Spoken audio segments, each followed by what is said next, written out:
हाँ जी, नमस्कार आप सभी को। आप सभी का स्वागत है अपने इस YouTube चैनल एड्यूरोही पर। मैं आपका अपना विजय भारत आप सभी का स्वागत करता हूं। जैसे कि आपको पता है, हम डेली करंट अफेयर्स एनालिसिस किया करते हैं विद एमसीक्यूज, और इसी के साथ में हम एक सीरीज चलाया करते हैं आज का इतिहास। इंग्लिश में कहें तो टुडे इन हिस्ट्री, यानी कि आज के दिन इतिहास में क्या घटित हुआ था, वो सब बातें भी हम कवर करते हैं और उससे संबंधित भी मल्टीपल चॉइस क्वेश्चन पूछते हैं। हमारी ये जो कक्षा है वो सुबह 6 बजे प्रीमियर लगाई जाती है। इस कक्षा के मुख्यतः दो भाग होते हैं। पहले भाग में हम करंट अफेयर्स और उससे रिलेटेड मल्टीपल चॉइस क्वेश्चन पूछते हैं, और दूसरे भाग में हम आज के इतिहास से लेकर जो घटनाएं बनती हैं वो सब बातें कवर करते हैं और मल्टीपल चॉइस क्वेश्चन पूछते हैं। तो इस प्रकार आज 29 अप्रैल के दिन आप सभी का स्वागत है अपनी इस सुप्रभात सीरीज में। चलिए जी, पहली न्यूज की तरफ हम चलते हैं। China launches first of the 8 hanger class submarine built for Pakistan. चीन ने पाकिस्तान के लिए 8 हैंगर श्रेणी की पहली पनडुब्बी लॉन्च कर दी है। The development comes as a part of agreement between Islamabad and Beijing. आपको पता है पाकिस्तान की राजधानी क्या है? इस्लामाबाद। और चीन की राजधानी क्या है? बीजिंग। तो ये जो विकास है ये पाकिस्तान की राजधानी इस्लामाबाद और चीन की राजधानी बीजिंग के बीच समझौते के हिस्से के रूप में हुआ है। कहने का भाव क्या है? चीन और पाकिस्तान के बीच में ये समझौते का हिस्सा है ये विकास जो हो रहा है। चीन ने अपने सदाबहार सहयोगी पाकिस्तान की ये मदद करने की ठानी है, इसीलिए 8 हैंगर क्लास सबमरीन उनको क्या है बनाकर ये दी है, यानी कि उनके लिए ये लॉन्चिंग की है, जिससे उनके बढ़ते द्विपक्षीय सैन्य सहयोग में एक नया आयाम जुड़ गया है, बाइलेटरल मिलिट्री कॉर्पोरेशन। ये कोई आज की बात नहीं है कि चीन पाकिस्तान के लिए ये कुछ कर रहा है, ठीक है। उससे पहले भी क्या है, चीन ने इनके लिए मदद की थी, थोड़ा उनके बारे में भी बातें करेंगे। जियो न्यूज की ये रिपोर्ट है। जियो न्यूज की रिपोर्ट के अनुसार शुक्रवार को Wuchang ship building industry group चुआलांग बेस पर आयोजित लॉन्च समारोह में पाकिस्तान नौसेना प्रमुख एडमिरल नवीद अशरफ ने भाग लिया था। पाकिस्तानी नेवी चीफ एडमिरल कौन है? नवीद अशरफ। तो ये गए थे वहां पर भाग लेने के लिए। तो ये तो चलो वर्तमान की बात हो गई। आपको पता है चीन ने पाकिस्तान के साथ में एक पहले भी एक परियोजना चलाई थी जिसे हम क्या बोलते हैं? चीन पाकिस्तान आर्थिक गलियारा, ठीक है ना, तो जिसे CPEC बोल देते हैं। तो ये परियोजना आपको पता है कहां से शुरू हुई थी? तो इस प्रकार से ये बनी थी। तो जो हमारा ये देखो लद्दाख है और ये हमारा जम्मू कश्मीर यूटी है, तो यहां से जो एरिया पड़ता है इस तरीके से उन्होंने ये निकाली थी, है ना। CPEC 65 अरब डॉलर की कनेक्टिविटी परियोजना, ये चीन के कारगर काशगर शहर से, चीन में यहाँ पर एक शहर पड़ता है काशगर, और पाकिस्तान में ग्वादर बंदरगाह तक ये फैली हुई है परियोजना। तो थोड़ा सा मैप के माध्यम से भी बात करेंगे, ये थोड़ी पहले की बात है। तो वर्तमान में तो उन्होंने ये कार्य कदम उठाया है पाकिस्तान के लिए।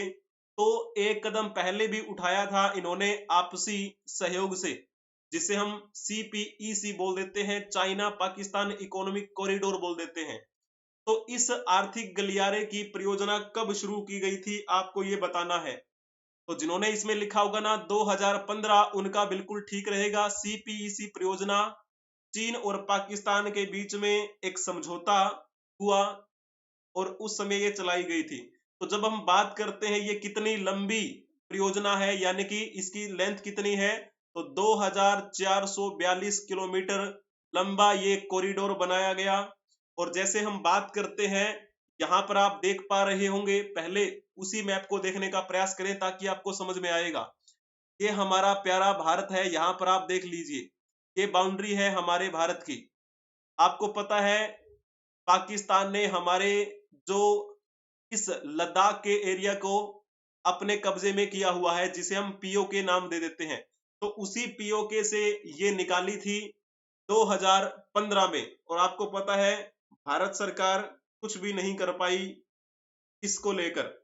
तो ये जो गलियारा है वो पाकिस्तान अधिकृत कश्मीर, जिसे हम क्या बोल देते हैं, पीओके। तो पीओके का क्षेत्र कौन सा है, गिलगिट बाल्टिस्तान। तो गिलगिट बाल्टिस्तान से होकर बलूचिस्तान से ये निकलता है। यहाँ पर आप देख लीजिए, ये देखो पीओके का एरिया है ना, ये हमारा इधर लद्दाख आ जाता है, इधर हमारा जम्मू कश्मीर का एरिया पड़ता है। तो पीओके से निकाल ली गई इन्होंने, और कहां से, इस्लामाबाद।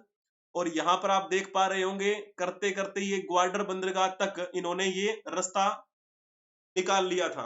और ये सीपीईसी किसका हिस्सा है, तो चीन की एक परियोजना है, one belt one road. One belt one road का हिस्सा है ये सीपीईसी। यहाँ पर आप ये देख पा रहे होंगे, ये देखिए, ये हमारा भारत, ठीक है ना। तो इस प्रकार आपको ये बिंदु ध्यान में रखना है। थोड़ा सा आप ये पॉइंट देख पा रहे होंगे, ये अफगानिस्तान की बाउंड्री लगती है। पाकिस्तान के साथ में सटता हुआ जो देश है ना अफगानिस्तान, उसकी बाउंड्री भी हमारे भारत के साथ लगती है। लेकिन जहां पे ये सीमा लगती है उस पर पाकिस्तान का अभी कब्जा है। यानी कि हम ये कह सकते हैं कि हमारे भारत के जो पड़ोसी देश हैं उनमें सबसे कम जो सीमा है वो किसके साथ लगती है, तो अफगानिस्तान के साथ। तो सीपीईसी चीन पाकिस्तानी संबंधों में केंद्रीय महत्व रखता है। यह उस जगह पर स्थित है जहां कभी सिल्क रोड हुआ करता था। और आपको पता है 21वीं सदी की ये समुद्री सिल्क रोड आप कह सकते हैं एक तरीके से, ठीक है ना। तो ग्वादर बंदरगाह को भी पूरी तरह से विकसित किया गया है यहाँ पर। चलो अब हम अगर इसके बारे में देखें कुछ और पॉइंट, तो जैसे आपसे कभी पूछ लिया जाए सीपीईसी इसके माध्यम से क्या फर्क पड़ेगा, तो यहाँ पर इन्होंने क्या है, अपने बुनियादी ढांचे का विकास किया है बड़े पैमाने पर। और ये द्विपक्षीय परियोजना है चीन और पाकिस्तान की। और उस समय जैसे हम बात करते हैं तो जब ये परियोजना शुरू की गई थी तो उस समय चीनी राष्ट्रपति कौन हुआ करते थे, शी जिनपिंग। और पाकिस्तान के प्रधानमंत्री कौन हुआ करते थे, नवाज शरीफ। तो पाकिस्तानी प्रधानमंत्री नवाज शरीफ और चीनी राष्ट्रपति शी जिनपिंग ने इस मेमोरेंडम पर हस्ताक्षर किए थे इसको लेकर, ठीक है ना। इस प्रकार आपको ये बिंदु ध्यान में रखना है। तो चलिए जी, भारत ने कभी इसका सहयोग नहीं किया क्योंकि ये हमारे उस क्षेत्र से निकली है जिस क्षेत्र पर हमारा विवाद चल रहा है पाकिस्तान के साथ, क्योंकि वो तो हमारा है, ठीक है। लेकिन अब चाइना जो है अगर यहां तक पहुंच गया, मान के चलो अपने इस रास्ते से ग्वाडर बंदरगाह तक पहुंच गया, तो पश्चिमी एशिया से तेल की सीधी आपूर्ति पाइपलाइन के जरिए चाइना में हो सकती है। मध्य सागर के साथ जो एक व्यापार होता है तो उसके साथ व्यापारिक गतिविधियां वो बढ़ा सकता है। तो चीन का तो आपको पता ही है कि वो तो विस्तारवादी नीतियों के तहत चलता है, तो भारत को इस साइड से भी घेरना चाहता है। और पाकिस्तान तो हमेशा हमारा क्या है, एक विरोधी बन के ही रहा है, ठीक है ना। तो लगभग आप ये कहें तो आपको इनसे संबंधित बातें ध्यान में रखनी है। तो वर्तमान में भी क्या है, ये चीन और पाकिस्तान के बीच में सहयोग बन रहा है, इसका क्या इंपैक्ट पड़ेगा वो भी हमें समझना है। अब चलो जी दूसरी न्यूज की तरफ हम चलते हैं। US setups board to advise on safe secure use of AI. AI का मतलब आपको पता ही है, आर्टिफिशियल इंटेलिजेंस। और आपको पता है आजकल का जो जमाना है, यानी कि आने वाला जो जमाना है वो आर्टिफिशियल इंटेलिजेंस का ही है।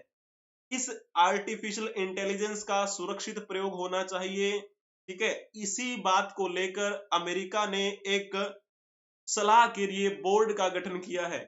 AI may be used by unfriendly forces to enable larger scale faster attacks against target like pipelines, railways and other critical infrastructure।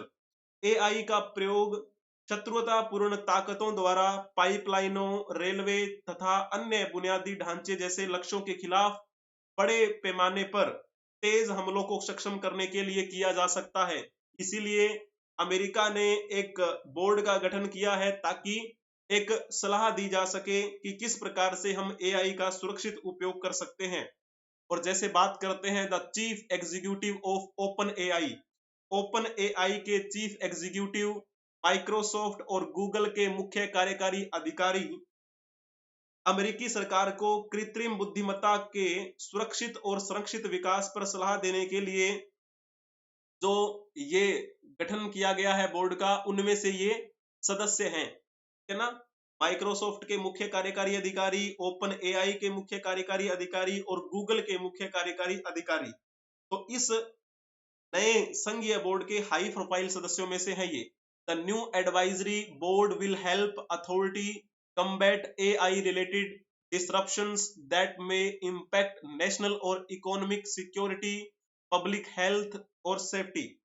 तो शुक्रवार को ये डिपार्टमेंट ऑफ होपलैंड सिक्योरिटी के द्वारा बयान जारी किया गया था। इसमें ये कहा गया कि एआई से संबंधित जो भी व्यवधान उत्पन्न हो सकते हैं उनमें हम मदद करेंगे, जैसे चाहे हम राष्ट्रीय सुरक्षा की बात हो, आर्थिक सुरक्षा की बात हो या फिर सार्वजनिक सुरक्षा, इन सभी पहलुओं पर हम ध्यान रखेंगे और हम ये एक प्रतिबद्धता रखेंगे कि किस प्रकार से हम इस एआई का बेहतरीन प्रयोग कर सकते हैं। आपको पता है एआई के माध्यम से कितने हम एक नए चेहरे को दूसरे का चेहरा देकर प्रयोग में ला रहे हैं।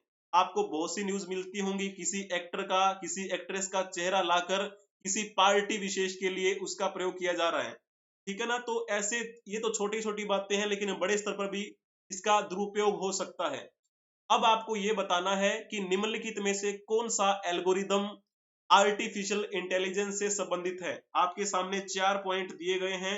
आर्टिफिशियल इंटेलिजेंस का एल्गोरिदम कौन सा है? जिन्होंने लिखा होगा ना हिल क्लाइंबिंग एल्गोरिथम, उनका बिल्कुल ठीक रहेगा। हिल क्लाइंबिंग एल्गोरिथम एक प्रकार का आर्टिफिशियल इंटेलिजेंस एल्गोरिथम है जो चरम हल तक पहुंचने तक मान में लगातार सुधारा जा सकता है, यानी कि एक सुधार करता है खुद भी। इस पद्धति का उपयोग गणितीय मुद्दों के साथ साथ वास्तविक दुनिया के अनुप्रयोगों, जैसे कि हम बात करते हैं मार्केटिंग के बारे में, ठीक है, तो उनसे संबंधित गतिविधियों को हल करने में सहायक है। हम शेड्यूलिंग की बात करते हैं तो उससे संबंधित भी ये हल करने में सहायक है, ठीक है। ये हिल क्लाइंबिंग जो एल्गोरिथम है वो लोकल सर्च एल्गोरिथम है, जो पहाड़ की चोटी या फिर समस्या का सबसे अच्छा हल खोजने के लिए बढ़ती ऊंचाई की दिशा में आगे बढ़ता है, ठीक है।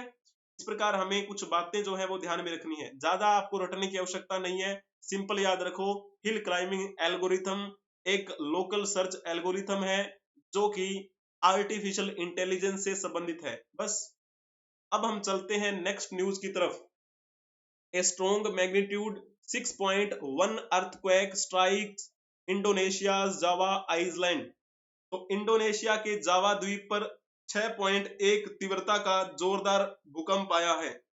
Earthquake are frequent across the sprawling archipelago nation, but there are rarely felt in Jakarta। विशाल द्वीप समूह इंडोनेशिया में अक्सर भूकंप आते रहते हैं, लेकिन जकार्ता में शायद उन्होंने पहली बार ये महसूस किया है। 27 अप्रैल को ये भूकंप की क्या है एक घोषणा की थी और इससे संबंधित रिपोर्ट जो है वो देखने को मिली। तो 6.1 तीव्रता का ये भूकंप आया, लेकिन इसमें किसी भी मतलब आप कह सकते हैं जानमाल की हानि नहीं हुई। तो यहाँ पर एक नाम लिखा हुआ है द यूएस जियोलॉजिकल सर्वे। तो ये क्या करता है, ये भूवैज्ञानिक सर्वेक्षण से संबंधित गतिविधियों के बारे में जानकारी हासिल करते हैं और इन्होंने बताया इसके बारे में, ठीक है। इन्होंने ये भी कहा कि there was no tsunami warning, tsunami warning की कोई भी सूचना नहीं थी, यानी कि प्रकृति है, कुछ भी हो सकता है, मानव के जो प्रयास है वो गलत भी हो सकते हैं। अब आप ये बताइएगा इंडोनेशिया के बारे में जैसे बात हो रही है, इंडोनेशिया के कहां पे आया है, ये जावा में आया है।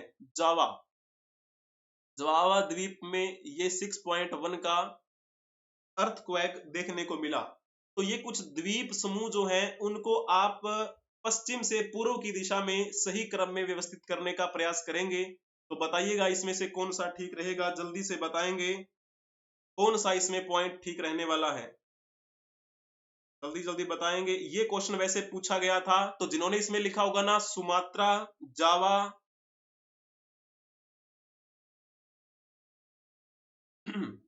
सबसे मतलब पश्चिम में है आपका सुमात्रा, उसके बाद में नाम आता है जावा का, फिर बाली और फिर लोम्बोक। जिन्होंने लिखा होगा ना ऑप्शन ए, उनका बिल्कुल ठीक रहेगा, बहुत ही बढ़िया है। यहाँ पर आप मैप देखने का भी प्रयास कर सकते हैं। ये देखो, यहाँ पे ये रेड डॉट में आपको नजर आ रहा होगा ना, ये है इंडोनेशिया। इंडोनेशिया, इंडोनेशिया के अगर हम पश्चिम से पूर्व की ओर सही क्रम देखें तो मैंने क्या बताया था, पहले सुमात्रा द्वीप जो सबसे पश्चिम में है। सुमात्रा के इस डायरेक्शन में जब जाएंगे तो आप वहां पर आपको मिलेगा जावा द्वीप, जहां पर ये भूकंप देखने को मिला है। और उसके अगर पूर्व में देखेंगे तो बाली है। बाली के बाद में आता है लोम्बोक। ये क्वेश्चन वैसे पूछा गया था आपको एक बार। इंडोनेशिया दक्षिणी पूर्वी एशिया और भारतीय और प्रशांत महासागर के बीच में के एक देश है। और जैसे हम बात करते हैं इसमें कितने द्वीप शामिल हैं, तो लगभग आप कह सकते हैं 17,000 से अधिक द्वीपों का ये एक देश है, ठीक है ना। वैसे 5 मुख्यतः द्वीप माने जाते हैं। जैसे हम बात करते हैं सुमात्रा, जावा, कालीमंतन, जिसे हम बोर्नियो बोल देते हैं कई बार, सुलावेसी और पापुआ। तो ये कुछ बातें जो है हमें ध्यान में रखनी है। इंडोनेशिया का सबसे बड़ा द्वीप कौन सा है, तो नाम आता है सुमात्रा का। सुमात्रा, ठीक है ना, सबसे बड़ा द्वीप भी है और सबसे पश्चिम में भी है ये, ठीक है। इस प्रकार हमें बातें ध्यान में रखनी है। और एक नाम जैसे हमें सुना होगा जिसे हम क्या बोलते हैं, ASEAN, ASEAN, association of south east Asian nation. इसका भी ये सदस्य देश है इंडोनेशिया। जैसे हम आसियान की बात करते हैं तो नाम आता है, यहाँ पर देखिए, Myanmar, Thailand, Laos, Cambodia, Vietnam, Brunei, Philippines, Singapore, है ना, इंडोनेशिया। तो ये सारे के सारे देश आसियान के ही हैं, ठीक है। वैसे 10 देश हैं, लेकिन 11वां देश क्या है, किसको जोड़ा गया था, बताएंगे कमेंट में, मैंने आपको पहले भी बताया था। तिमोर लेस्टे नाम आता है उसका, है ना। तो इस प्रकार हमें बातें ध्यान में रखनी है। इंडोनेशिया से संबंधित नीचे मैप देख रहे होंगे, ये है वहां का राष्ट्रीय ध्वज। और इंडोनेशिया की अगर हम करेंसी की बात करें तो इंडोनेशियन रुपया, ये वहां की करेंसी का नाम है, या कभी कभी रुपया भी लिखा होता है, इंडोनेशियन रुपया, ठीक है। तो चलो जी, अब हम चलते हैं नेक्स्ट न्यूज की तरफ। अर्बन अपैथी बिहाइंड लो वोटर टर्नआउट इन NCER, दिल्ली CEO। दिल्ली के CEO ने कहा है कि NCER में कम मतदान के पीछे शहरी उदासीनता एक कारण है। CEO का मतलब क्या है, यहां पर इसका मतलब है चीफ इलेक्शन ऑफिसर, यानी कि दिल्ली के जो चीफ इलेक्शन ऑफिसर हैं, उन्होंने कहा NCR में मतदान कम हो रहा है, उसके पीछे शहरी उदासीनता एक कारण है। हिंदी में इसे क्या बोलेंगे, CEO को इसे हम बोलेंगे मुख्य निर्वाचन अधिकारी। तो दिल्ली के वर्तमान में मुख्य निर्वाचन अधिकारी कौन है, तो नाम आता है P कृष्णामूर्ति। इन्होंने शुक्रवार को कहा कि राष्ट्रीय राजधानी क्षेत्र में कम मतदान हो रहा है, ठीक है ना। और कुतुब मीनार में फिर ये बोल रहे थे, वहां पर कुतुब मीनार के पास में एक कार्यक्रम हुआ था जिसे नाम दिया गया है सेलिब्रेशन ऑफ डेमोक्रेसी, यानी कि लोकतंत्र का उत्सव। तो उस कार्यक्रम में ये बोल रहे थे, तो इन्होंने कहा ये जो आम चुनाव हो रहे हैं, इसके आगामी चरणों में भारी मतदान होना चाहिए और भारी मतदान सुनिश्चित करने का आग्रह किया सभी लोगों से, ठीक है। दिल्ली CEO की ये टिप्पणियां जो हैं मुख्यतः किसको ध्यान में रखते हुए आई, तो गाजियाबाद और GTB नगर, जिसे हम गौतम बुद्ध नगर बोल देते हैं।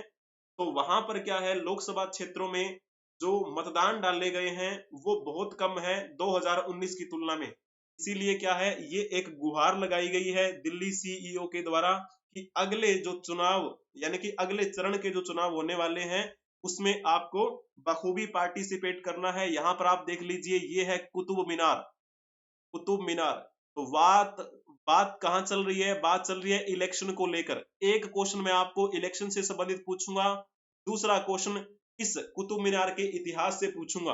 तो चलो जी, पहला क्वेश्चन आप बताने का प्रयास करेंगे। सिंपल सी बात है, क्या भारतीय संविधान के तहत लोक चुनावों में मतदान करना एक मूल कर्तव्य है? तो आप बताएंगे इसमें क्या ये मूल कर्तव्य है क्या?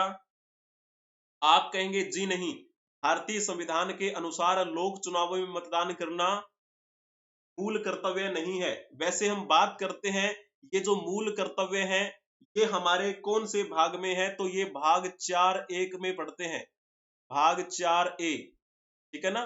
मूल कर्तव्यों की जो अवधारणा है वो हमने किस देश से ली है, तो क्या आप बता सकते हैं कौन से देश से हमने मूल कर्तव्यों की अवधारणा ली है? तो किसका नाम आता है इसमें? नाम आता है रूस का, है ना। आप लिखेंगे रूस। मौलिक कर्तव्यों का विचार हमने रूस के संविधान से लिया है। यानी कि रूस को हम पहले किस नाम से जानते थे? यूएसएसआर के नाम से जानते थे, यानी कि सोवियत संघ। और सोवियत संघ का विघटन कब हो गया? 1991 में हो गया था इसका विघटन। उसके बाद में क्या है, कई देश इससे मिलकर बने। तो मूल कर्तव्य भाग 4.1 में है, मूल कर्तव्य की अवधारणा हमने रूस के संविधान से ली है, लेकिन मूल अधिकारों की अवधारणा हमने यूएसए से ली है। तो मतदान करने के लिए गुहार लगाई गई है दिल्ली के सीईओ के द्वारा, यानी कि चीफ इलेक्शन ऑफिसर के द्वारा। तो ये एक मूल कर्तव्य नहीं है। तो पार्टिसिपेट करना चाहिए हमें, अगर लोकतंत्र में बेहतरीन करना है, लोकतंत्र का विकास हमें रखना है, तो वोटिंग करनी चाहिए। जो सत्ता में बेहतरीन व्यक्ति आएगा तभी हमारा लोकतंत्र बेहतरीन बना रहेगा। अब चलो बात करते हैं कुतुब मीनार के निर्माण की।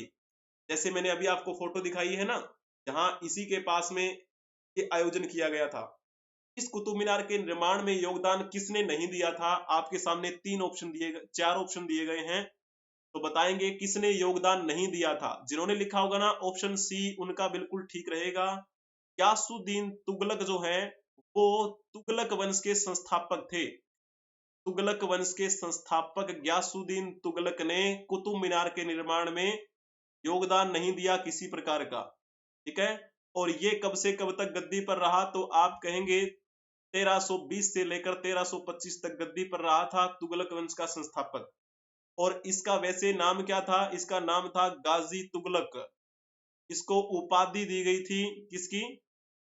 गाजी मलिक की। और ये उपाधि किसने दी थी? अलाउद्दीन खिलजी ने, क्योंकि ये अलाउद्दीन खिलजी के यहाँ पर सेनापति हुआ करता था। जब अलाउद्दीन खिलजी गद्दी पर बैठा हुआ था तो इसने गाजी तुगलक को दीपालपुर के एरिया में सेनापति के रूप में नियुक्त किया हुआ था, क्योंकि उस समय मंगोलों के आक्रमण हुआ करते थे और काफी शक्तिशाली था। इसी वजह से इसे गाजी तुगलक की उपाधि दी थी। इसी गाजी तुगलक ने फिर खिलजी वंश के अंतिम सुल्तान को मार के तुगलक वंश की स्थापना कर दी थी। ये कहानी आपको याद रखनी है, ठीक है। अब हम बाकी बात कर लेते हैं कुतुब मीनार के बारे में। जैसे यहाँ पर लिखा है कुतुब मीनार, तो कुतुब मीनार का निर्माण किसने करवाया था? तो निर्माण करवाया था कुतुबुद्दीन ऐबक ने, ठीक है। अपने गुरुजी के नाम पर इसका निर्माण करवाया। और जब बात करते हैं हम कुतुबुद्दीन ऐबक के टाइम पीरियड की, तो ये वही है ना जिसने गुलाम वंश की नींव रखते हुए दिल्ली सल्तनत की नींव रखी थी। और ये 1206 से लेकर 1210 तक गद्दी पर रहा था, ठीक है। और इसने तो निर्माण शुरू करवाया था, फिर इसका बेटा आराम शाह गद्दी पर बैठा 1210 से लेकर 1211, लगभग 6-7 महीने तक के लिए बैठा था। फिर इल्तुतमिश ने कुतुबुद्दीन ऐबक के बेटे को मार दिया था और 1211 में फिर ये गद्दी पर बैठ गया। 1236 तक इल्तुतमिश गद्दी पर बैठा। फिर बाकी का जो काम था वो इल्तुतमिश ने इसका निर्माण करवाया कुतुब मीनार का। फिर काफी समय बीतता चला गया, यहाँ पर ये जो अपना वंश था गुलाम वंश ये भी खत्म हो गया। खिलजी वंश आया वो भी खत्म हो गया। फिर तुगलक वंश आया, तो तुगलक वंश का तीसरा सुल्तान जब गद्दी पर बैठा हुआ था जिसका नाम है फिरोज शाह तुगलक। इस फिरोज शाह तुगलक ने दोबारा से क्या है उसकी ऊपर वाली बिल्डिंग बनवाई थी, क्योंकि बिजली पड़ गई थी, बिजली पड़ने की वजह से वो नष्ट हो गया था। तो इस फिरोज शाह तुगलक के बारे में जब हम बात करते हैं, ये 1351 से लेकर 1388 तक गद्दी पर रहा था और ये तुगलक वंश का तीसरा सुल्तान था और मोहम्मद बिन तुगलक का चचेरा भाई था। मोहम्मद बिन तुगलक के बाद में गद्दी पर बैठा था। इसने कई शहरों का निर्माण भी करवाया, जैसे हिसार की बात करते हैं, हिसार वर्तमान में हरियाणा का एक डिस्ट्रिक्ट है। फतेहाबाद की बात करते हैं, ये भी इसी ने बसाया था अपने बेटे के नाम पर। ये फतेहाबाद भी हरियाणा का एक डिस्ट्रिक्ट है जिसे हरियाणा की गुलाबी नगरी कहा जाता है। जौनपुर, जो कि उत्तर प्रदेश में पड़ता है, और ये इसने अपने चचेरे भाई जोना खां के नाम पर बनाया था। जोना खां यानी कि मोहम्मद बिन तुगलक। इसने बड़ी मात्रा में नहरों का निर्माण करवाया था। नहरों का निर्माण लार्जर स्केल पे, ठीक है, किसने करवाया? तो नाम लिख देना आप इसी फिरोज शाह तुगलक का। लेकिन सबसे पहली नहर का निर्माण किसने करवाया था? तो नाम आता है गयासुद्दीन तुगलक का। चलो कहानी थोड़ी ज्यादा लंबी होगी, छोड़ते हैं यहीं पर, वैसे तो कहानी चलती ही जाती है। अब हम चलते हैं नेक्स्ट न्यूज की तरफ। Plans afoot to revive manjakuri in Sasthamkotta lake. Sasthamkotta झील में मंजाकुरी को पुनर्जीवित करने की योजना चल रही है। और ये जो मंजाकुरी क्या है? मंजाकुरी एक मछली की प्रजाति है, और इस मछली को IUCN की रेड लिस्ट में असुरक्षित दर्जा प्राप्त है।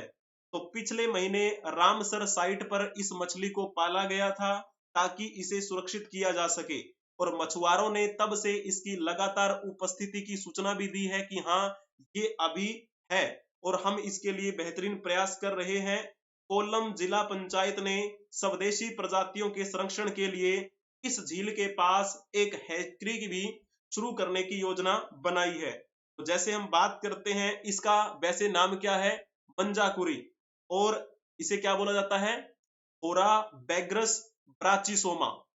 होराबैग्रस ब्राचिसोमा अब खतरे में नहीं होगी, क्योंकि इसके घटते स्टॉक को पुनर्जीवित करने की दोबारा से योजना बनाई है। अभी एक शब्द यूज हुआ था यहाँ पे IUCN, इसमें क्या लिखा था? IUCN की रेड डाटा लिस्ट में ये मछली असुरक्षित है, यानी कि इस मछली के बारे में बताया गया है कि ये असुरक्षित है अभी, यानी कि इसकी प्रजाति कम हो रही है। तो थोड़ा सा और देखेंगे। The Kerala University of Fisheries and Ocean Studies KUFOS, इन्होंने एक प्रोजेक्ट लॉन्च किया है जिसके तहत इन्होंने क्या बताया है कि हम उन सभी स्वदेशी प्रजातियों का संरक्षण करेंगे जिन्हें international union for conservation of nature यानी कि IUCN के द्वारा कमजोर दर्जा प्राप्त है, ठीक है ना। तो उसी में एक नाम आता है इस मंजाकुरी का, जो सस्थामकोटा झील में एक महत्वपूर्ण प्रजाति है, और इसलिए इसे चुना गया है ताकि इसमें क्या है, इसकी प्रजाति को सुरक्षित रखा जा सके, इसे बताया जा सके। बाकी जो पॉइंट है वो हम इसके बारे में कवर कर ही लेंगे, ठीक है। अब थोड़ा सा जैसे हम बात कर ले हैं इस IUCN के बारे में। IUCN अपनी क्या करता है? रेड डाटा लिस्ट जारी करता है। इस रेड डाटा लिस्ट में बताता है कि फ्लोरा और फोना, यानी कि जिसे हम बोलते हैं ना बायोडाइवर्सिटी, तो बायोडाइवर्सिटी को कितना खतरा है, कौन सी प्रजाति कितनी सुरक्षित है, कितनी खतरे में है, हमें किसके लिए प्रयास करना चाहिए, किसका संरक्षण करना चाहिए, तो ये अपनी इस रेड डाटा लिस्ट में जारी कर देता है। इसी प्रकार इसने इसके बारे में बताया है, अभी जैसे हमने बात किया, ठीक है ना, मंजाकुरी के बारे में। तो मंजाकुरी को असुरक्षित बताया है अपनी रेड डाटा लिस्ट में IUCN ने। अब आप बताएंगे कि IUCN जो है इसे हम बोलते हैं international union for conservation of nature and natural resources. Hindi में कहें तो प्रकृति और प्राकृतिक संसाधनों के संरक्षण के लिए अंतरराष्ट्रीय संघ। तो इसका मुख्यालय कहां बना हुआ है? अंतरराष्ट्रीय स्तर पर। तो जिन्होंने लिखा होगा ना ग्लैंड स्विट्जरलैंड, उनका बिल्कुल ठीक रहेगा। इस IUCN की स्थापना कब हुई थी? तो समय है 1948 का। 5 अक्टूबर 1948 को फ्रांस में इसकी स्थापना हुई थी, फ्रांस में, ठीक है। और पहले इसका नाम रखा गया था प्रकृति संरक्षण के लिए अंतरराष्ट्रीय संघ, यानी कि 1948 से लेकर 1956 तक इसका ये नाम रहा, ठीक है, प्रकृति संरक्षण के लिए अंतरराष्ट्रीय संघ। फिर क्या किया गया? इसका नाम बदल दिया गया और फिर इसका नाम रखा विश्व संरक्षण संघ, और ये 1990 से लेकर 2008 तक रहा। फिर जैसे अब इसका नाम वर्तमान में हम क्या लेते हैं? International union for conservation of nature and natural resources. ये पर्यावरण संगठनों का एक नेटवर्क है जो विश्व स्तर पर प्रकृति से संबंधित जो भी हम बात करते हैं डाइवर्सिटी की, फ्लोरा फोना की, उनका संरक्षण प्रदान करना और प्राकृतिक संसाधनों के पारिस्थितिक रूप से टिकाऊ उपयोग को बढ़ावा देना। तो तो ठीक है, ये सारा का सारा इन्हीं का एक कार्य रहता है। तो यहाँ पर आप देख पा रहे होंगे, ये इनका लोगो है। जब आप इनकी ऑफिशियल वेबसाइट पर जाएंगे तो वहां पर देख लीजिए इनकी कार्य करने की मतलब प्रायोरिटीज क्या क्या रहती है। तो पीपल यानी कि लोग, लैंड, वाटर, ओशियन और क्लाइमेट, तो ये इनकी प्रायोरिटीज हैं जिन पे ये कार्य करते हैं। और नेचर 2030 यानी कि 2030 का इन्होंने लक्ष्य रखा हुआ है। आप चेक कर सकते हैं इनकी ऑफिशियल वेबसाइट पर जाकर। और यहाँ पर जब क्लिक करेंगे ना अवर वर्क पर, तो यहाँ पर देखिए थीम कौन कौन सी है, बायोडाइवर्सिटी, बिजनेस फाइनेंस, है ना, climate change, fresh water and water security, इस प्रकार से ओशियन एंड कोस्ट। तो ये इनके कार्य हैं। और रीजन यानी कि कहाँ कहाँ ये कार्य करती है, तो एशिया में यानी कि जितने भी महाद्वीप हैं लगभग सभी जगह ये कार्यरत है। ठीक है, तो इस प्रकार हमें इनकी बातें ध्यान में रखनी है। ये अपनी रेड डाटा लिस्ट जारी करती है। चलो जी, थोड़ा सा मैं समझा देता हूं। ये रेड डाटा लिस्ट में किस प्रकार से किसी भी प्रजाति को घोषित करते हैं कि वो सुरक्षित है या असुरक्षित। तो यहाँ पर आपको समझने का प्रयास करना है। यहाँ पर इसको मान लीजिए ये है आपका 2 बिंदु, ये हो गए, फिर यहाँ पर ये 3 बिंदु ऐसे, ठीक है, और फिर अलग कलर में और यहाँ पर बना देते हैं 2 इधर। तो ये जो अपनी रेड डाटा लिस्ट जारी करते हैं उसमें एक का नाम लिया जाता है EX यानी कि एक्सटिंक्ट। एक्सटिंक्ट का मतलब क्या होता है, वो प्रजाति जो पिछले 50 सालों में गायब है, यानी कि पिछले 50 सालों से नहीं देखी गई। और फिर जो दूसरी है, दूसरी की बात करते हैं, इसे क्या बोला जाता है, EW यानी कि एक्सटिंक्ट इन वाइल्ड। इसका मतलब क्या है, इसका मतलब ये है कि वैसे ये पर्यावरण यानी कि जो हमारे इस क्षेत्र से खत्म हो चुकी है, लेकिन अभी भी जू वगैरह में बची हुई है, जू में संजो कर रखा गया है बस, और वैसे खत्म है ये। ठीक है, तो ये पॉइंट आपका हो गया। फिर क्या है, जैसे 3 बिंदु और दिखाई दे रहे हैं, यहां पर देख लीजिए, ये है आपका CR। CR का मतलब क्या है, क्रिटिकली इंडेंजर्ड, क्रिटिकली इंडेंजर्ड। दूसरी है आपकी EN यानी कि सिंपली इसका नाम है इंडेंजर्ड। और फोर्थ जो लिखा हुआ है इसका नाम है VU यानी कि वल्नरेबल। तो इसमें क्या बोला गया है, इसमें इन्होंने कहा है कि जो पिछले 10 साल हैं, उस पिछले 10 सालों में इनकी प्रजाति 90% गायब हो गई 10 सालों में। और ये जो है इंडेंजर्ड, उनकी कितनी है स्पीसीज, 70% गायब हो गई पिछले 10 सालों में। और वल्नरेबल की बात करते हैं तो 50% गायब हो गई। और ये डाटा जो है तीनों का किसके आधार पे है, पिछले 10 सालों में। मेनली जो है वो हम किसको ध्यान में रखते हैं, इन्हीं तीनों बिंदु को ध्यान में रखते हैं। यानी कि जो वल्नरेबल है उनको हमें बचाना है, वरना वो इंडेंजर्ड में आ जाएंगी। अगर हमें इंडेंजर्ड को बचाएंगे तो ठीक है ना, वो क्रिटिकल इंडेंजर्ड नहीं होगा। तो ये जो 90% गायब हो गए हैं, अगर हमने इसका ध्यान नहीं दिया तो वो क्या है, वो खत्म हो जाएंगे, वो एक्सटिंक्ट इन वाइल्ड वाली कैटेगरी में आ जाएंगे। इसीलिए क्या है, ये रिपोर्ट जारी करते हैं। फिर क्या है, जो पर्यावरणविद हैं वो इस पर बेहतरीन तरीके से काम करते हैं ताकि स्पीसीज को बचाया जा सके। एक आता है NT यानी इसका मतलब क्या होता है, नियर थ्रेटन्ड, नियर थ्रेटन्ड यानी कि थोड़ा थोड़ा खतरा है। और एक होता है लीस्ट कंसर्न यानी कि इसके बारे में कोई भी हमें एक स्पेसिफिक पता नहीं लगता कितनी उसकी संख्या है, तो हमें इसके बारे में ज्यादा आवश्यकता नहीं होती सोच विचार करने की, इनकी संख्या बहुत होती है। तो ये इस प्रकार से रेड डाटा लिस्ट जारी करते हैं IUCN वाले। ठीक है ना, इस प्रकार हमें बिंदु ध्यान में रखना है। हमें मूल रूप से किसको एक टारगेट करना होता है, तो इन तीनों को ध्यान में रखना होता है हमें, इन तीनों के बारे में, क्योंकि हम इन दोनों के बारे में तो कर नहीं सकते ना। इनके बारे में तो हम जू में जो है उनसे हम थोड़ी सी क्या है उसकी, हम कह सकते हैं प्रजाति में थोड़ा सा बढ़ावा कर सकते हैं, लेकिन जो पिछले सालों से गायब है उनके बारे में हम कितना ही कुछ कर सकते हैं, लेकिन जो हमारे पास अवेलेबल है, जो वल्नरेबल कैटेगरी में है, जो इंडेंजर्ड कैटेगरी में है, या फिर जो क्रिटिकल इंडेंजर्ड है, उनको तो हम बचा सकते हैं। तो इसके लिए क्या है, हमें ध्यान रखना चाहिए। और इसी प्रकार जो हमने ये न्यूज कवर की है आज की, तो ये पॉइंट हुआ। अब हम चलते हैं नेक्स्ट न्यूज की तरफ। SCO defence ministers meeting in Kazakhstan endorse one earth one family one future. Kazakhstan में SCO के रक्षा मंत्रियों की बैठक हुई, जिसमें एक परिवार यानी कि एक धरती, एक परिवार, एक भविष्य का समर्थन किया गया। तो जब हम बात करते हैं ये क्या है, ये लोगो किसने दिया था, तो ये हमारे भारत का एक तत्व है, जिसे हम संस्कृत में क्या बोलते हैं, वसुधैव कुटुंबकम। वसुधैव कुटुंबकम यानी कि संपूर्ण विश्व एक परिवार की तरह है।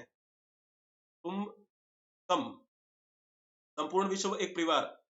तो प्राचीन भारतीय दर्शन का परिचायक है ये शब्द, और इसी बात को स्वीकार किया गया था कजाकिस्तान में जब SCO रक्षा मंत्रियों की बैठक हो रही थी। Defence secretary Shri Giridhar Aramane participated in Shanghai corporation organisation यानी कि SCO। इस SCO के बारे में कहा जाए तो इसका मतलब क्या होता है, संघाई कॉरपोरेशन ऑर्गेनाइजेशन। तो हिंदी में अगर जब नाम लिया जाए तो इसे हम क्या बोलेंगे, संघाई। ठीक है, तो इस संघाई जो संगठन है आपका, शंघाई सहयोग संगठन बोलेंगे इसको हिंदी में ना, तो इसके जितने भी सदस्य देश हैं, उन सदस्य देशों के रक्षा मंत्रियों ने भाग लिया जब ये सम्मेलन कजाकिस्तान में हो रहा था। तो वहां पर सभी बातें हुई और सभी ने कहा कि हाँ, हम इस पॉइंट पे विचार करते हैं और हमें इस तरीके से चलना चाहिए कि हम सभी एक परिवार की तरह हैं। ठीक है, और ये कहां पर हुई थी मीटिंग, कजाकिस्तान के अस्ताना में हुई थी। अस्ताना जिसे हम क्या बोलते हैं, नूर सुल्तान, जो वहां की राजधानी है। तो इस प्रकार हमें कुछ बिंदु जो है वो ध्यान में रखना है।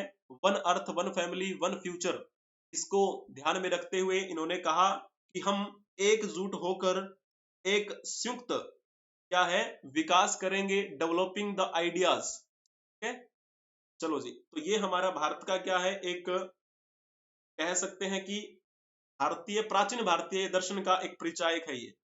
ठीक है, तो बैठक में रक्षा सचिव ने इसमें शांति स्थापित करने के लिए कहा, स्टेबिलिटी लाने के लिए कहा, और साथ में जो इसके सदस्य देश हैं उनकी सुरक्षा बनाए रखने की बात कही।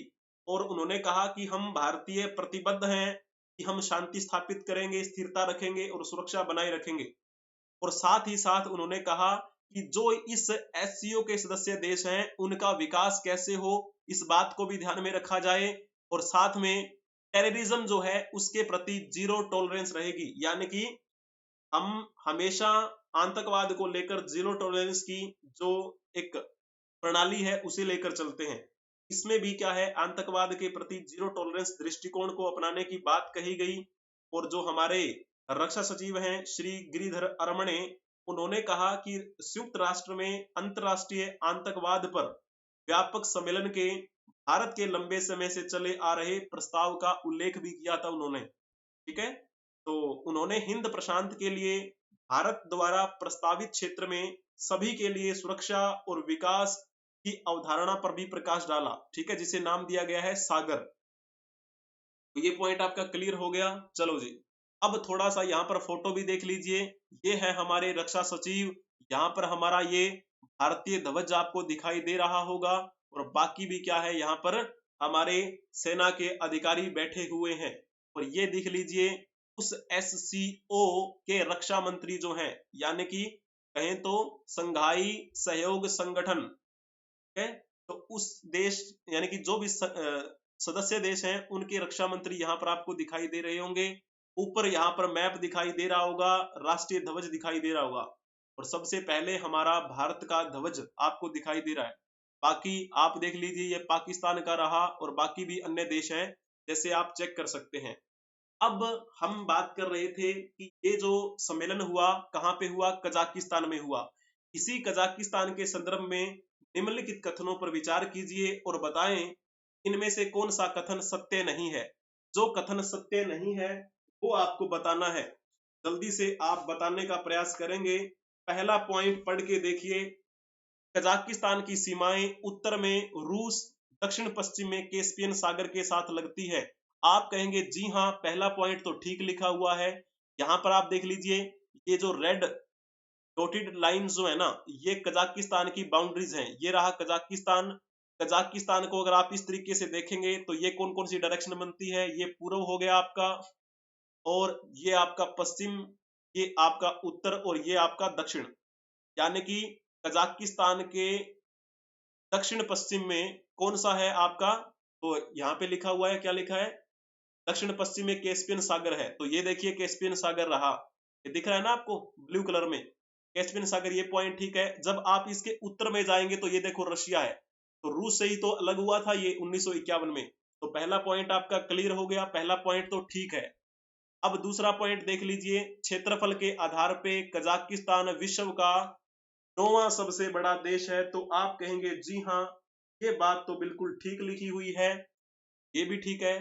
कजाकिस्तान शंघाई सहयोग संगठन का सदस्य है। आप कहेंगे जी हाँ, बिल्कुल शंघाई सहयोग संगठन का सदस्य है, तभी तो वहां पर ये मीटिंग हो रही है कजाकिस्तान में, जिसमें सभी देशों के रक्षा मंत्री इकट्ठे हुए थे, रक्षा सचिव इकट्ठे हुए थे।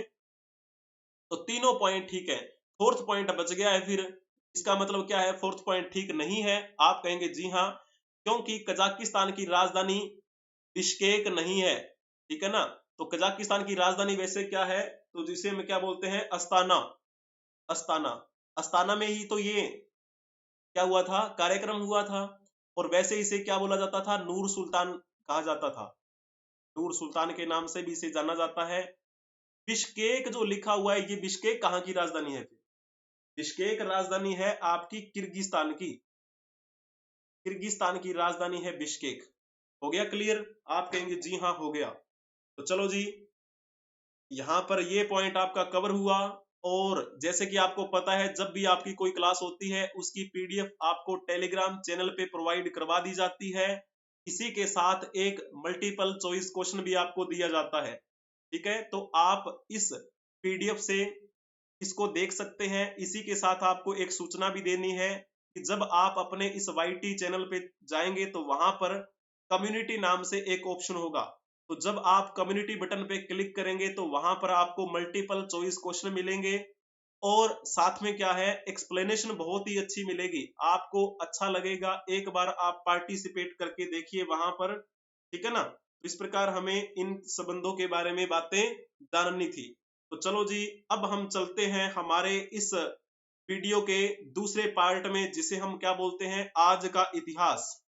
आज का इतिहास यानी कि आज है आपका 29 अप्रैल। तो इससे संबंधित कुछ बातें जैसे हम बात करते हैं आज, तो आज क्या है? आज है अंतरराष्ट्रीय नृत्य दिवस, यानी कि अंतरराष्ट्रीय स्तर पर नृत्य दिवस मनाया जा रहा है। क्योंकि इसका कारण क्या है? जाहिर सी बात है, अंतरराष्ट्रीय स्तर पर लोगों को नृत्य के बारे में जागरूक करना। और इस दिवस की शुरुआत कब हुई थी? पहली बार अंतरराष्ट्रीय नृत्य दिवस मनाने की शुरुआत कब हुई? आप कहेंगे 29 अप्रैल, यानी कि आज ही के दिन इसकी शुरुआत हुई थी 1982 में, ठीक है ना। तो इस प्रकार हमें बातें ध्यान में रखनी है। यूनेस्को की एक सहयोगी समिति है यूनेस्को। यूनेस्को के बारे में तो आपको पता ही होगा ना, United Nation Educational Scientific Cultural organisation.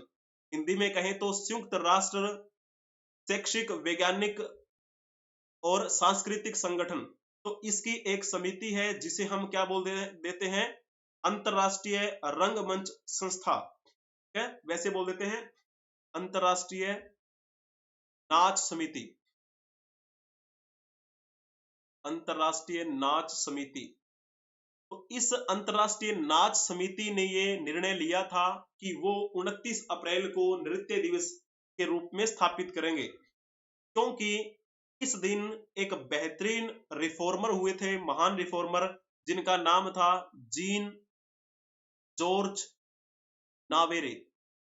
Gene George Noverre का जन्म हुआ था, और उनके जन्मदिन के उपलक्ष्य में ये दिन मनाया जाता है, अंतरराष्ट्रीय नृत्य दिवस।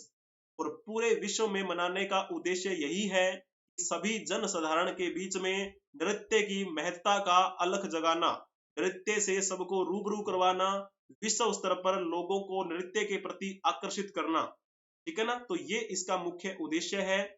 और 2005 में इस नृत्य दिवस को प्राथमिक शिक्षा के रूप में भी केंद्रित किया गया था। ठीक है, तो चलो जी, अब हम चलते हैं आज के दिन की कुछ बातें जानने के लिए। ठीक है, आज जिनकी जयंती है उनसे संबंधित बातें करेंगे। यहाँ पर आप ये फोटो देख पा रहे होंगे, ये कौन है? आप कहेंगे जी ये है भामा शाह। आपने बखूबी नाम सुना होगा इनका। आज इनकी जयंती है। 29 अप्रैल को इनका जन्म हुआ था। 1547 की बात है। कहाँ पे जन्मे थे ये? मेवाड़ में जन्मे थे। और ये वर्तमान की दृष्टि से कहाँ पड़ता है? तो राजस्थान में पड़ता है। तो इनके पिता का नाम क्या था? भारमल के बेटे थे ये भामा शाह, भारमल के बेटे। और कहा जाता है कि महाराणा प्रताप के सबसे बेहतरीन मित्र थे, एक विश्वास पात्र सलाहकार थे महाराणा प्रताप के। महाराणा प्रताप के सहयोगी रहे हमेशा।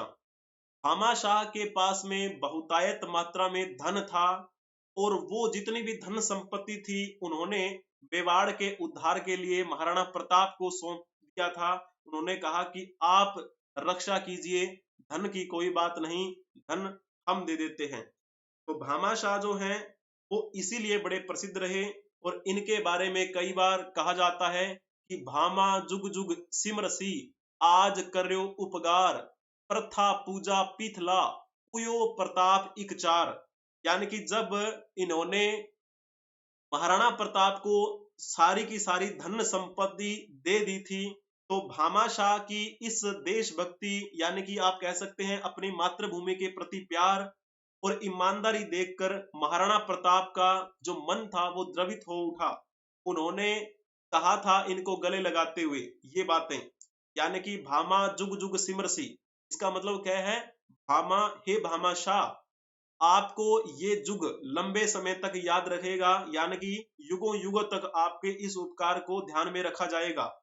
यह प्रथा, कुंजा, पिथल और मैं प्रताप चार शरीर होकर भी एक हैं और हमारा संकल्प भी क्या है? एक है। तो इस प्रकार से महाराणा प्रताप ने इनके बारे में अपने विचार प्रकट किए थे। और वैसे कई बार बोला जाता है इनके बारे में, वह धन्य देश की माटी है जिसमें भामा शाह लाल पला, उस दानवीर की यश गाथा को बेट सका क्या काल भला। ठीक है, तो ये बातें बड़ी प्रसिद्ध हैं, भामा शाह के लिए पंक्तियां कही गई है। ठीक है जी, तो इस प्रकार इन्होंने अपने इस आत्म सम्मान को और अपने इस स्वदेश की भावना को सुरक्षित रखा। त्याग की भावना थी, इन्होंने धन दिया, है ना, तो त्याग से ही सब कुछ संभव है। इस प्रकार से क्या है, हमें इनसे संबंधित बातें ध्यान में रखनी है। और छत्तीसगढ़ में क्या था, एक इनसे संबंधित एक सम्मान दिया गया जिसे हम बोलते हैं दानवीर भामा शाह सम्मान। बहुत बड़ी बात है ये।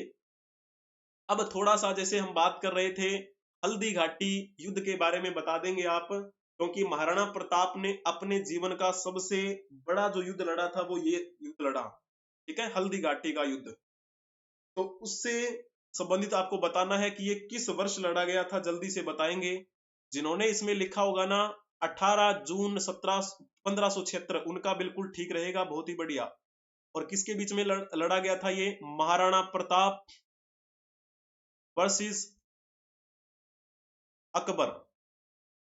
जब हम महाराणा प्रताप की बात करते हैं तो ये सिसोदिया राजवंश के सबसे शक्तिशाली राजा हुए, सिसोदिया राजवंश के।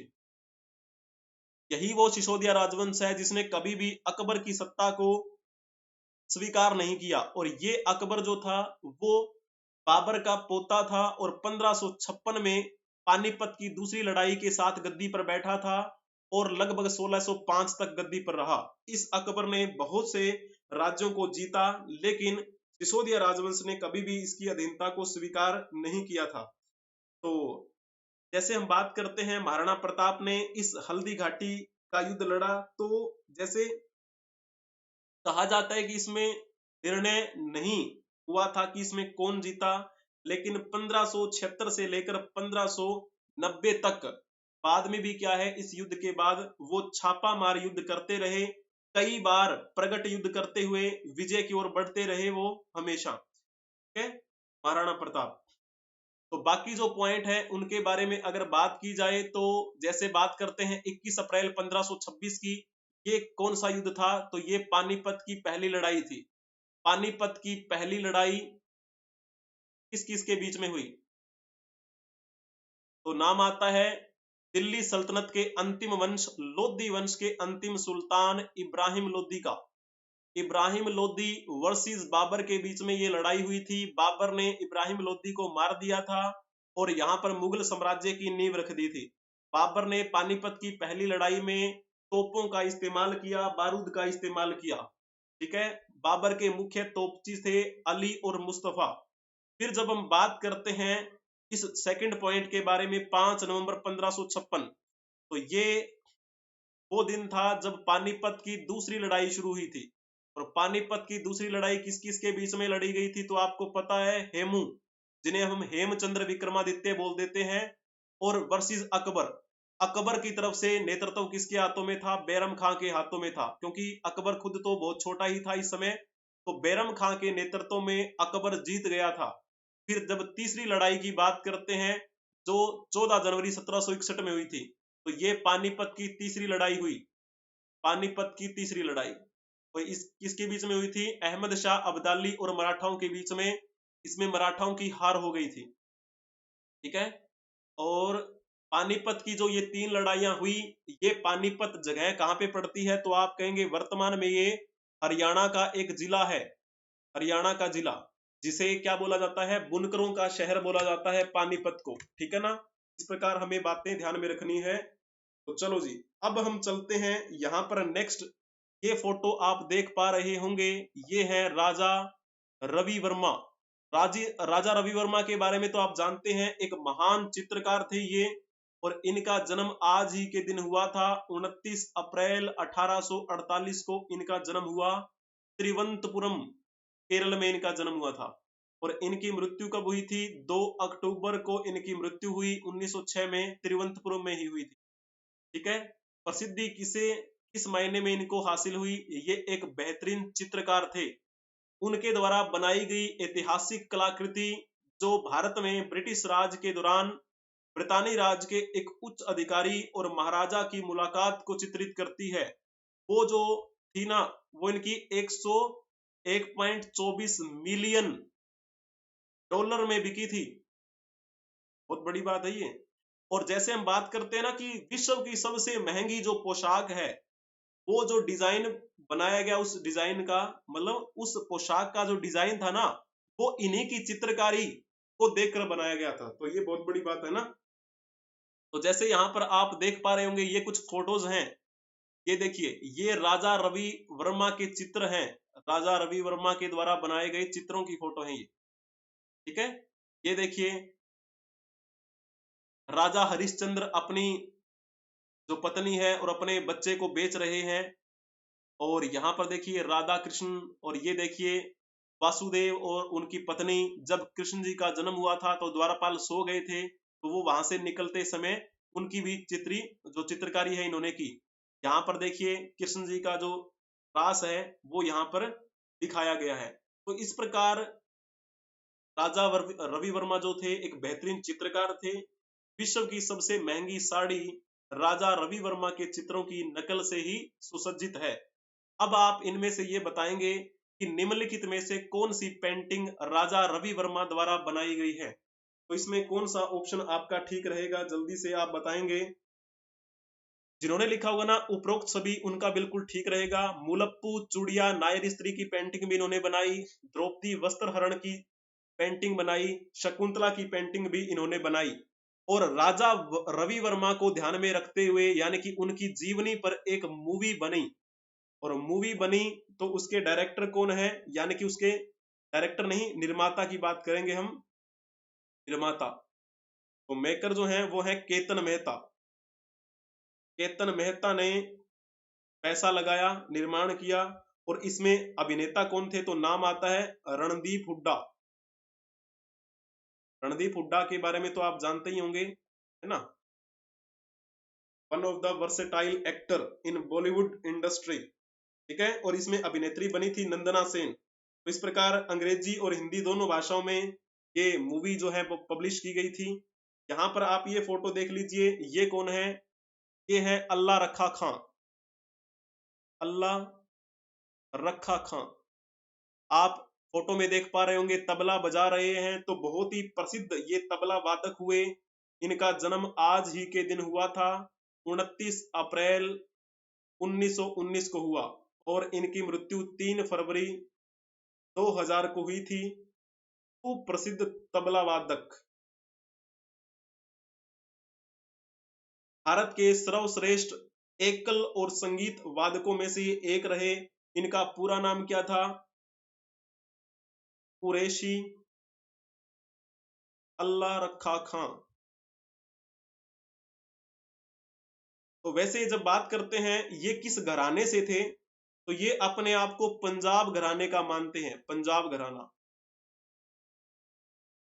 ठीक है। तो आप इनके बारे में एक क्वेश्चन बताएंगे कि प्रसिद्ध तबला वादक अल्लाह रखा खां के गुरु का नाम क्या था, जिन्होंने इतना, मतलब एक आप कह सकते हैं तबला वादन में इतना अपना नाम कमाया।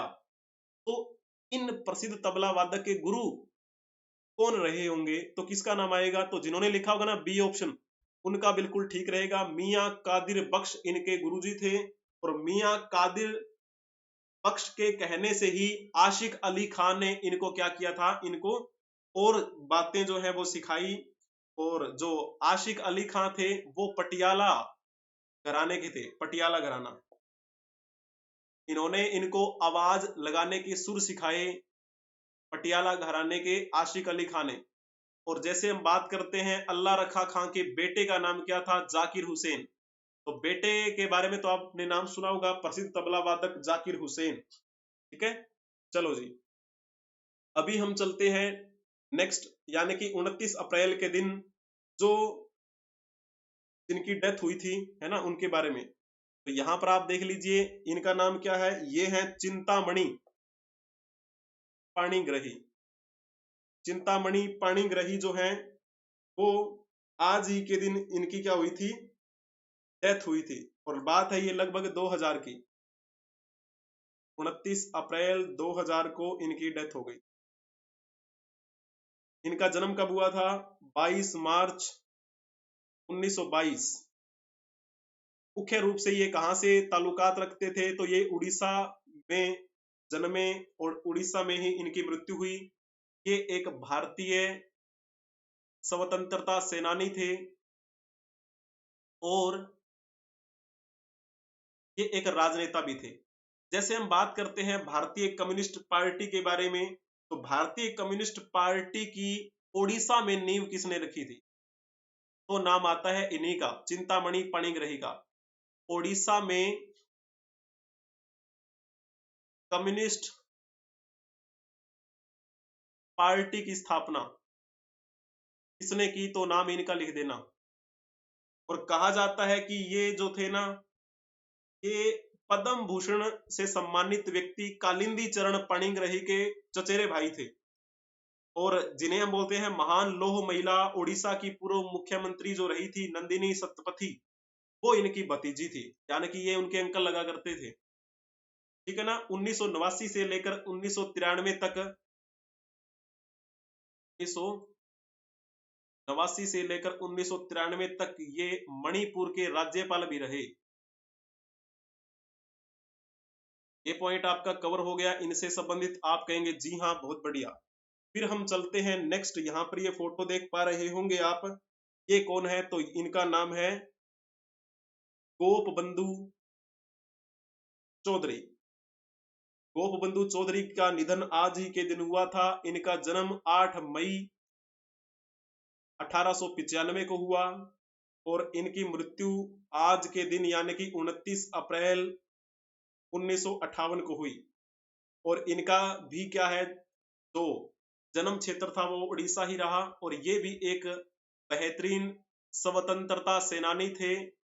और आप कह सकते हैं कि जब महात्मा गांधी ने नमक सत्याग्रह शुरू किया था, तो उस दौरान ये गिरफ्तार हुए थे। नमक सत्याग्रह के बारे में तो आपको पता ही है। महात्मा गांधी ने गुजरात के साबरमती आश्रम से यात्रा शुरू की थी 12 मार्च 1930 को, और वो 6 अप्रैल 1930 को दांडी पहुंचे थे। उनकी फाइनल डेस्टिनेशन दांडी थी, इसी वजह से उनकी यात्रा को दांडी मार्च कहा जाता है।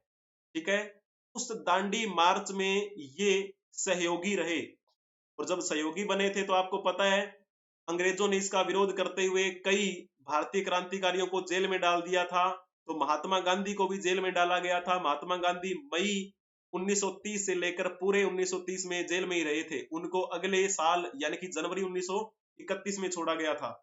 तो नमक सत्याग्रह के दौरान भी ये जेल में गए, और फिर जब महात्मा गांधी के नेतृत्व में भारत छोड़ो आंदोलन शुरू हुआ था तो उसमें भी सक्रिय भूमिका में रहे। भारत छोड़ो आंदोलन में भी सक्रिय भूमिका में रहे। और जब ये आंदोलन शुरू हो रहा था 1942 का, जिसे हम अगस्त क्रांति बोल देते हैं, उस समय भी क्या किया गया, इनको गिरफ्तार कर लिया गया। यानी कि ये महात्मा गांधी के काफी क्लोज थे। और जैसे इसके बाद में क्या हुआ था, एक विनोबा भावे की बात करते हैं। 1950 में विनोबा भावे ने क्या किया था, 1951 में बताया जाता है ना, 1951 भूदान आंदोलन शुरू किया गया था विनोबा भावे के नेतृत्व में। तो विनोबा भावे के नेतृत्व में जो भूदान आंदोलन शुरू किया गया, उसमें भी क्या है, ये सहयोगी रहे। ठीक है, 1950 में इन्होंने सर्वोदय सम्मेलन का आयोजन किया। सर्वोदय सम्मेलन का आयोजन किया इन्होंने। महात्मा गांधी को अपना ये आदर्श मान के चलते थे, इसी वजह से इनको क्या बोला जाता है, गांधीवादी कार्यकर्ता गोपबंधु चौधरी। तो आप इनके बारे में एक क्वेश्चन बताएंगे कि गांधीवादी कार्यकर्ता गोपबंधु चौधरी को किस वर्ष उत्कल प्रदेश कांग्रेस कमेटी का अध्यक्ष चुना गया। तो इसमें से कौन सा ऑप्शन आपका ठीक रहेगा, जल्दी से आप बताने का प्रयास करेंगे। इसमें से कौन सा ऑप्शन ठीक रहेगा, बड़ा सिंपल सा है, इसमें मुश्किल नहीं है। जिन्होंने इसमें ऑप्शन टिक किया होगा 1938, उनका बिल्कुल ठीक रहेगा। 1938 में इनको क्या किया गया था, उत्कल प्रदेश कांग्रेस कमेटी का अध्यक्ष चुना गया। और जैसे कहा जाता है कि इनके मुख्य काम क्या थे, 1934 में बिहार में क्या हुआ था, एक बार भूकंप आया, तो वहां पर जितने भी लोग प्रभावित हुए थे उनका भी इन्होंने सहयोग किया। और फिर इन्होंने क्या किया, गांधी सेवा संघ में सक्रिय सदस्य की भूमिका निभाई। 1938 में उत्कल प्रदेश कांग्रेस कमेटी के ये अध्यक्ष चुने गए, और करते करते 1942 में भारत छोड़ो आंदोलन में भी इन्होंने सहयोग किया। 1950 में इन्होंने सर्वोदय सम्मेलन का आयोजन किया। विनोबा भावे के नेतृत्व में जो भूदान आंदोलन शुरू किया गया था, उसमें भी क्या है, ये सक्रिय रहे।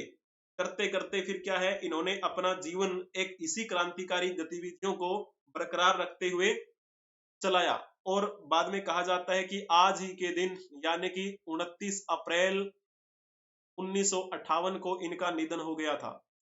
ठीक है, आज जिनका जन्म था यानी कि जिनकी जयंती है आज, और जिनकी आज पुण्यतिथि है, हम उन सभी को श्रद्धांजलि अर्पित करते हैं। अगर आपको वीडियो पसंद आई है तो लाइक कर दीजिए, चैनल को शेयर कर दीजिए और सब्सक्राइब भी कर लीजिए। एडू रोही ऑफिशियल ये अपना चैनल है, तो इसे आप शेयर भी कर देंगे अपने दोस्तों के साथ में। और एक चैनल और भी है, एडू रोही ऑफिशियल शॉर्ट्स, उसे भी क्या है, आप सब्सक्राइब कर लेंगे।